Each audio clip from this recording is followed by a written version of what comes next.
आयकर विभागाची नोटीस आलेल्या मंत्र्यांचा माझ्याकडे व्हिडिओ। खासदार संजय राऊतांचा मोठा दावा। व्हिडिओतील व्यक्ती मंत्री संजय शिरसाट असल्याचा राऊतांचा दावा।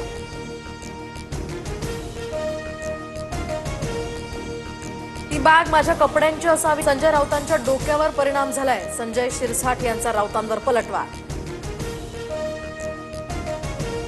मुख्यमंत्री होण्यासाठी एकनाथ शिंदेंनी शहांकडे पक्ष विलीन करण्याची तयारी दर्शवली। शिंदेंच्या दिल्ली दौऱ्यावरून संजय राऊतांचा मोठा दावा।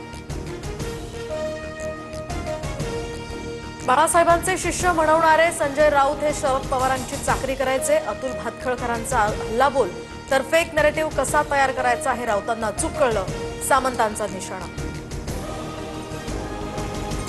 मला आयकर विभागाची कोणतीही नोटीस आलेली नाही। संजय शिरसाट यांच्या विधानाचा विपर्यास केला गेला। श्रीकांत शिंदेंचं स्पष्टीकरण। मी जीवघेणी मारहाण केली नाही, फक्त प्रसाद दिला। मारहाणीवर गायकवाडांची प्रतिक्रिया। तर मारहाण जाणीवपूर्वक केल्याचं म्हणत कारवाईला घाबरत नसल्याचंही वक्तव्य। संजय गायकवाड टॉवेल बनियन गँगचे नेते। आमदार निवासातील मारहाण प्रकरणावरून संजय राऊतांची टीका।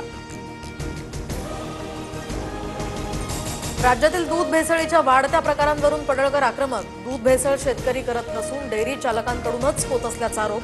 तर विधान भवन परिसरात दाखवलं प्रात्यक्षिक। नाशिकमधील उंटवाडी परिसरातल्या निरीक्षणगृहातील मुलगी बेपत्ता। मुंबई नाका पोलिसात नोंद। 15 दिवस होऊन सुद्धा शोध लागेना। पोलीस तपासावरही प्रश्नचिन्ह। छत्रपती संभाजीनगरात सेवानिवृत्त अधिकाऱ्याची 78 लाखांची फसवणूक। विश्वास नांगरे पाटलांसारख्या दिसणाऱ्या व्यक्तीकडून व्हिडिओ कॉल। डिजिटल अरेस्ट करत 78 लाख 60 हजार लुटले।